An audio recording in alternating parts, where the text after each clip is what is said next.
And into the US tour, then perhaps Wrexham have other ideas here tonight that use that description about last year. It's quite extraordinary.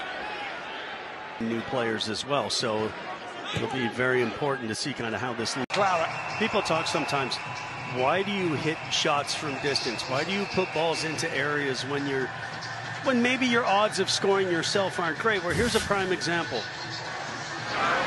The initial ball comes in and then it gets headed out wide, and as it falls out to Tyreek George, he kind of takes his time and then he hits into an area, because sometimes the fortunate rebound just falls to one of your teammates.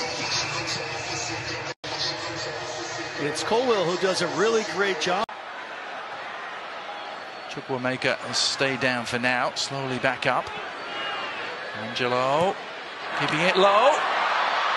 And the shot, the side foot, the equaliser. Chukwu as Chelsea get. So yeah, obviously Chelsea first preseason game was Santa Clara.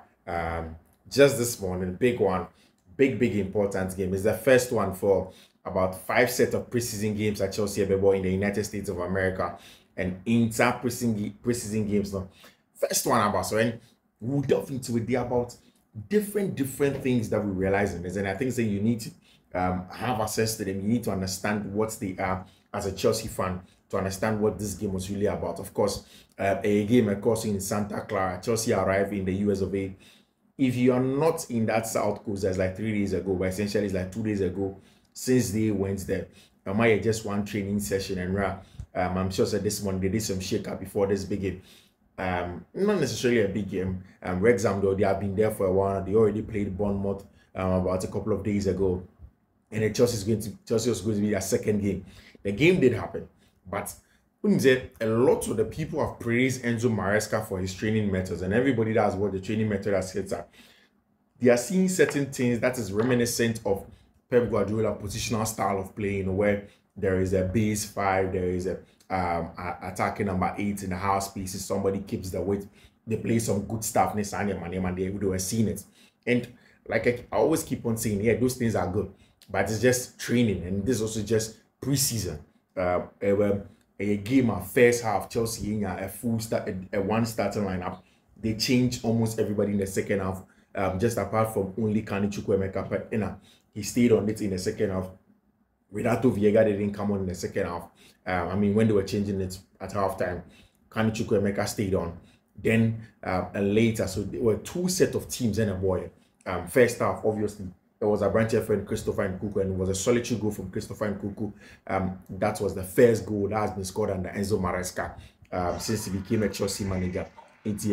Everything seems to be good in that regard with respect to how the games were played, but there are things, there are nitty-gritties, where a reaction of Sad game your boy against Wrexham. I'll do a tactical analysis for you. I'll break down the whole game. I'll tell you why certain things happened, why 2 goals were conceded in the early part of the second half, why the team seemed to be a little bit fluid in the second half, how certain things happened in the second half, how certain things happened in the game. No, they were good, of course. In the first half, no, the team was Robert Sanchez in post, obviously. Levi Cole on the left-hand side, Benoit Badiashile, Tosin Adebayo, and Rhys James making the back 4. In the middle of the pack, it was supposed to be Romeo Lavia sitting at the base in the 4-3-3 with Chukwuemeka and Christopher Nkunku as 2 attacking number 8 in there.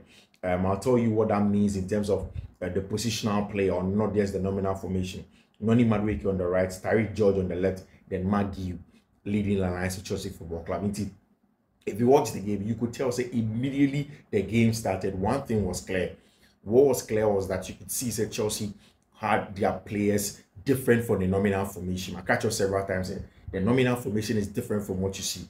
And one of the things that is very clear with Enzo Maresca and the positional play managers, they say, in the positional system of playing through, they want a very good base for ball progression or build-up. So what Enzo Maresca does is that he uses 3 centre-backs, and these 3 centre-backs are supposed to be ball playing, winning ball from a tree, to break passing lanes, to play out from the back, to find the middle players in there. Instead, the back 3, when Chelsea had the ball, when Chelsea won the ball, it was a Levi Cole on the left-hand side, Benoit Badiashile as a CCB. If I was thinking that somebody like Levi Cole would rather be the CCB, so that Benoit Badiashile will be the LCB, and sometimes you even have Tosin Aderabia at the CCB or the central center back, the one that stays in between the two outside center backs.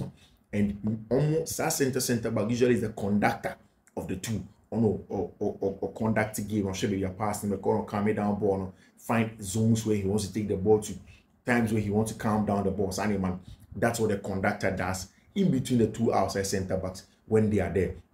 And it was like that. Levi Cole on the left, Bernard Belashile was rather the conductor at the back. Then you had Tosin Aderabia forming the back three in there. Now, what this meant was that, and he had seen it several times, a social beat Enzo Maresca, he consistently wants his teams to invert and come into the middle of the park. He wants somebody to invert. At Leicester City, he did it with Pereira at the point in time. So we're wondering who it was. Of course, Marco Correa has been inverting. And in his pre-match press conference, Enzo Maresca said he thinks that all the Chelsea fullback can invert. He mentioned even Ben Chilwell, Malo Gusto, Rhys James, and Obia could invert. In the first half, it was Rhys James who inverted to play in a double pivot with Romeo Lavia. It's a Chelsea Nyabona. It was always consistently Romeo Lavia and Rhys James as the base of that structure to receive the ball. So consistently, you realize that anytime Rhys James moves, Lavia was diagonal to him. Anytime Lavia moves, Rhys James was diagonal to him. A player almost used it to receive the ball on the half turn and then play forward. In fact, in the first half of the game, starting the early numbers of the game, you could realize that the center backs were not confident enough to find their angles, especially the CCB, that's Bernard Belashile, to really dictate the pace of the game. If they really couldn't do stuff like that. It was a little bit more jittery, more calm. But when the game was wearing on, game Nick Conelino, after the first 10 minutes, first 15 minutes, and game Nick go. Now Ruby Lavia will show up more for the ball to receive the ball. It was same for Rhys James. Now again, not essentially difficult. I'm sure it's also a match now. You would say a little bit boring because the pass was outside center back, outside center back, outside center back. You need to give credit to Wrexham or shape. It was an aggressive central midfield block or mid blocks, aggressive mid block where they congested central areas. And the plan of an aggressive mid block is simple. And it's they deflect you from coming central. They force you to play out wide. If you want to play out wide, they will use aggressive fullbacks to close down your 1v1 threat from there. But in central areas, they don't allow you win the numerical battle. So sometimes it's the 4-1, 2-1-2 or 4-5-1, clogging central areas and preventing you from playing through them. And that's exactly idea Wrexham AA when Fiifi-Manfred. Oceana Chelsea air bread to win those balls in the middle of the park. Consistently, they were deflecting central zones and central domination from Chelsea. They denying access into the central areas, into denying you access into the passing lanes of the players to receive the ball on the half turn easily and for them to play forward. And it was something that Wrexham did excellently well. Excellently. I think Wrexham did that brilliantly well in the opening of the game. And Chelsea were struggling until the game wore on. Wrexham got chances of their own. They were chasing the game and then spaces begin to open up for the boys. And that's where Romeo Lavia did come to the party to conduct the play. For about one season now, Romeo Lavia, I've told you, he is one of the players that for me, I can bank everything on because he's quality on the in that zone as a lone six. If you want Romeo Lavia to conduct play in that zone, he is good enough on the ball to receive under pressure. He is even better to win the ball for you with a low center of gravity, reading of games very well, being press resistant, making things in the bad, going into tackles cleanly and winning them, and then being aggressive in the counter press to lead that counter press charge for you. And that's exactly what Abrante Feno, Romeo Lavia, together with Rhys James. In the middle of the park, both of them were the two best players for Chelsea. Now, if you move away from them, after the 3 and then the 2, which is the base for ball progression, you bypass the first phase of ball progression, go to the second phase, where essentially it's about creation, chance creation, and breaking them down. But say, oh, against a team or in the mid block, but naturally, so to me bypassing the first block now or go into a 5 at the back, it makes it very difficult for you to play through them there. Then that team is difficult for you to do anything against. That's where you need what we call attacking number 8. Now, this is what it means. Chelsea, they don't have natural fullbacks who do overlapping and overlapping. And all the ways to break down such teams, and they say you use your fullbacks to overlap most of the times. But mind you, Makacho say Chelsea one of the fullbacks on paper nominally, Levi Cole, as a left center back in ball progression. He doesn't go and overlap. Again, the other fullback or the right hand side, Rhys James, was an inverted right back to come and play more like a CM. So no overlapping. And it's not Chelsea keep it with with a branch friend Tariq George and a branch friend Noni Madwiki. Now these boys can afford to use 1v1 threats because they are supposed to be, before we was out position, they are supposed to be good in terms of dribbling. They are supposed to have pace. They are supposed to be able to cross. They are supposed to be able to receive on a half turn. They are supposed to take your opponent on Sunday money. You are supposed to have it. It's very, very integral before you be able to play in such a position. Now, one of the things that teams like Wrexham are very good at, especially when they play with the mid block and they block it at the back, the clock central areas, make it very difficult for you to break them down. One of the things that's difficult for you is that they have aggressive outside center backs. Say, wingers, and I say, yes, wingers, no, as one person will take you on 1v1 and adding. And sometimes they try to bring the numerical battle by adding numbers to it in those zones. Now, it means that the two attacking number 8 now Chelsea elbow in Nkuku and Kani Chukwuemeka, both of them were supposed to go out while anytime Chelsea get bypass the first phase and go and join or go close to a winger. Senebea Chelsea gets a +1 from wide areas. And this time, it isn't overlapping. The wingers rather overlap whilst they underlap, or they combine with them for the wingers to make the runs in behind and they go down. I think one of the things that also suffered in the first half, in Nkuku and Abrante and Kani Chukwuemeka, both of them were not really in tune with gameplay, and the wingers not on how they could combine. For Kani Chukwuemeka, I think he wasn't really comfortable playing on the right hand side, the right half space. Kani would rather love to be the LC and play on the left half space rather. In the second half, on the left half space, you could tell he was more comfortable over there. So you could tell that. And with time, Nkuku was now growing in terms of the combination play with Maggie and Abrante and Tariq George from the wide areas, and then also from the other side, and Chelsea began to grow, winning set pieces, winning corners, playing very well inside zones, which was very, very important in the things that Chelsea were doing. And yes, there was the need for that. One of the things that's very important is what we call the rotations, the attacking rotations that you need when you are playing in matches like this, especially against low blocks. And when a positional play like this, these things are always going to come up. They're always going to come up. Now, when they come up, you need rotations. Rotations come with time. Rotations come when players have played alongside themselves for a very long time. They can combine with one-touch passes. They can play in between the lines. They can receive in between the lines. They can force opponents to make mistakes and stuff like that, which is very, very important. And that's where Chelsea was. That's where they were. The issues in the final third, the final ball. But one of the things that was also very important was the ability of Maggie to drop deeper, to come and combine and play. See, Chelsea go for Abrante friend Maggie. Obviously, everybody knows that he has La Masia training. He has that technique in the half space, in a tight angle to receive the ball and it's animal. But Maggie's ability to get in behind, his ability to press, his ability and the strength in terms of the acceleration of short distances now, are huge for a centre forward. I think that in this game was one of the standout performance. Very, very good off the ball and even better with the ball.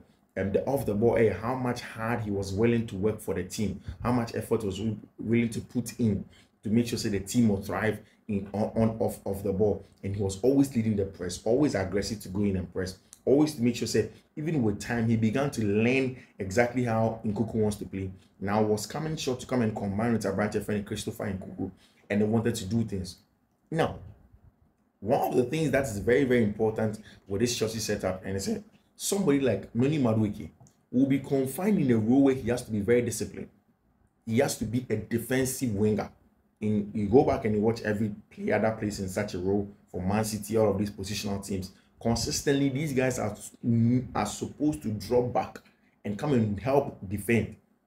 They're supposed to drop back because the rest defense, and I say, the base to build up, now becomes the rest defense. Now the rest defense will retreat. The wingers have to come back to come and help them in those zones in terms of defending, which is very, very important in there. And I think that that's why maybe you didn't see too much of the wingers. I saw more of Tariq, but not necessarily of Noni Madueke. I think that Noni Madueke needs to do better.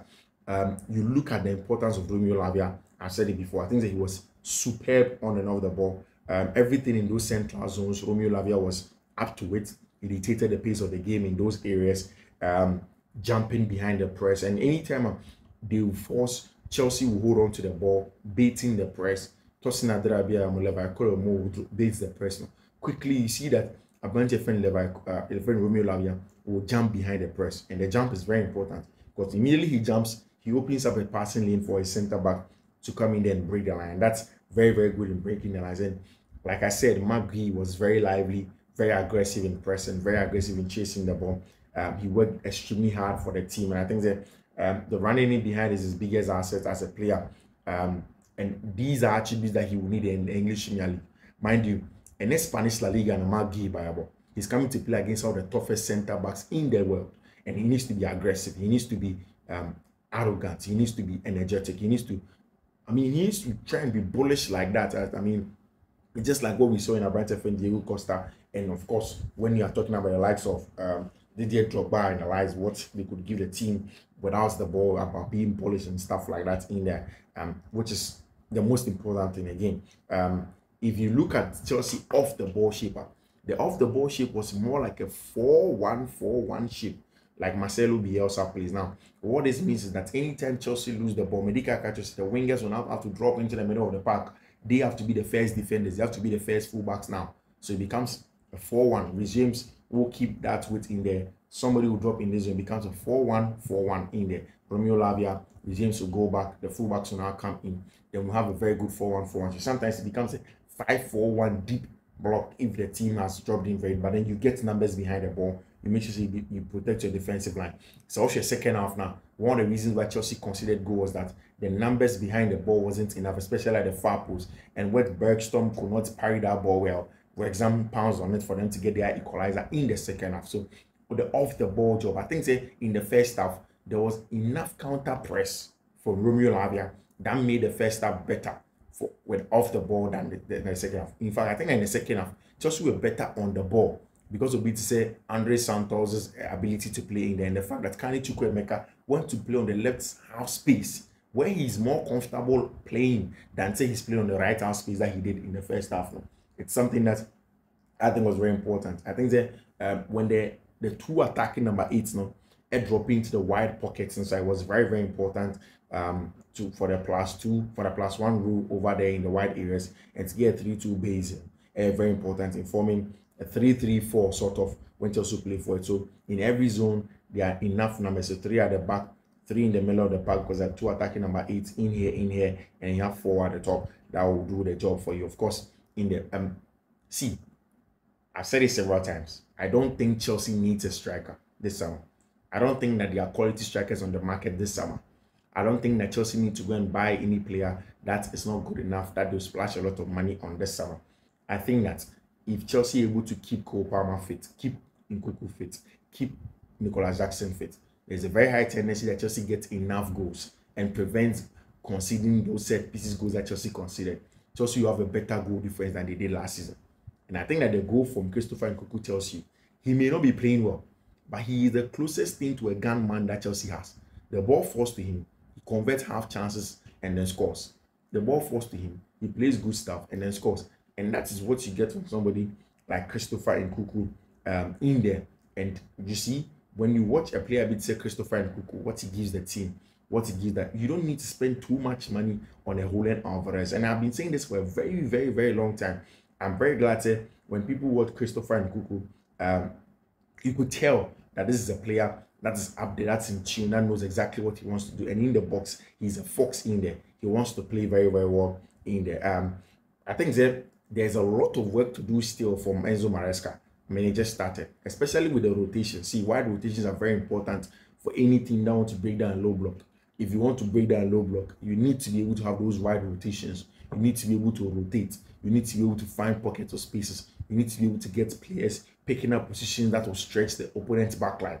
And that's some of the things that Chelsea didn't really do well in the first half. In the second half, they tried to do, but also weren't so good enough in there. Again, I think that sometimes you can't just count on the 1v1 threat of a wingers. And in this case, Tariq Jordan and Brentford and Noni Madueke. The few underlapping runs, I didn't see that so much. Like I said, in this case, when you have your wingers keeping the weight, you need underlapping runs from your attacking 8. I don't think that Nkunku and then Kani will be the attacking number 8 in the Premier League season proper. I think Enzo will be the 6th, and then one of them is going to be Caicedo. Then we'll have one more, maybe Cole Palmer from the right hand side to be those attacking number 8 under lap, and he'll be giving some freedom as well, like he was giving under Mauricio Pochettino last season. But really, I think the important thing that we saw, like I told you earlier, these things are very, very important in a preseason game. Okay, second half now, lineup now, Chelsea the Bayern was different, like I did mention to you. In that lineup, there was Bergstrom, Pose, Gusto, a champion, Wesley Fofana, Benjamin Chilwell. I think it was very refreshing to see Wesley Fofana back into the team. Somebody that hasn't played football for a very long time, coming back to play some good football, getting some minutes under his belt, warming himself up into games, being the leader at the back inside back three, because it was him, a champion, and Brantia, your friend, Benjamin Chilwell also in that back three. Then Malo Gusto now inverted. I think I love the fact that Malo Gusto had a very good relationship with Andrew Santos as an inverted RB in the middle of the park. I also love the fact that at the top of them, Leslie Gochukwu really isn't a natural 8, so he was struggling a little bit. But Kani Chukwuemeka had a lot of fun. Raheem Sterling kept that work, and then you had on the other side Angelo, who is a very, very good combination player from the other side. And I've seen a lot of Chelsea fans saying Angelo should be given a nod to start next season in everything that we do. And if you look at how that Leslie Gochukwu goal was scored and how Chelsea used that to break down, Chelsea break down that game, you could clearly tell. Say Chelsea patiently played into the box, found those options. The ball fell to Leslie Gochukwu, and that's what you expect from attacking number 8. So all ball games we see, or attacking number 8 are expected to get into the box. They will get onto the end of chances. The ball will fall to them in the box. When it does, you expect them to convert and score. And that's also Leslie Gochukwu. The position he was playing in was exactly how Wilfred Ndidi was playing in for Leicester City last season. It was a feeble shot, but because the opponent has dropped very deep and they are blocking the eye view of a goalkeeper, you play any shot, it goes through and then it scores. And then you know that you have for yourself a very, very, very good game with respect to how many players that you have in the box and how much they can attack the box, which is a very, very important attribute this day and age in competitions like the English Premier League and even the Conference League at Chelsea Bebo. And definitely they're going to get teams that will sit back and they will ask Chelsea to come and break them down. Will they be able to do that? Can they have those impetus to take up these teams, these positions, and break teams? I think that generally I love what I also saw of Abrantia, your friend Wesley Fofana, on the ball when he came on, and he played very, very well as well. So generally, first season game, no preseason deceits this year. You could tell, say everything is the first preseason game. It clearly tells you where everything was. Kani Chukwuemeka, I've mentioned, Amando Broja, all of those stuff. You could tell you there's a next game at Chelsea against Celtic, absolutely creams us like that. I think that Chelsea need to do better in a game against Celtic in the but see, at the end of the day, it's just a preseason game. Like I said, even if Chelsea had won, it would have been so much. It would have been so much. It's just a preseason game where Chelsea would have to do better. They have to perform better. A 2-2 in the first preseason game. Chelsea away at Santa Clara against Wrexham. This is Fiifi-Manfred on YouTube. So subscribe here. Subscribe to the channel, turn on notification, and make sure so you do choose all. I'll see you again. Bye.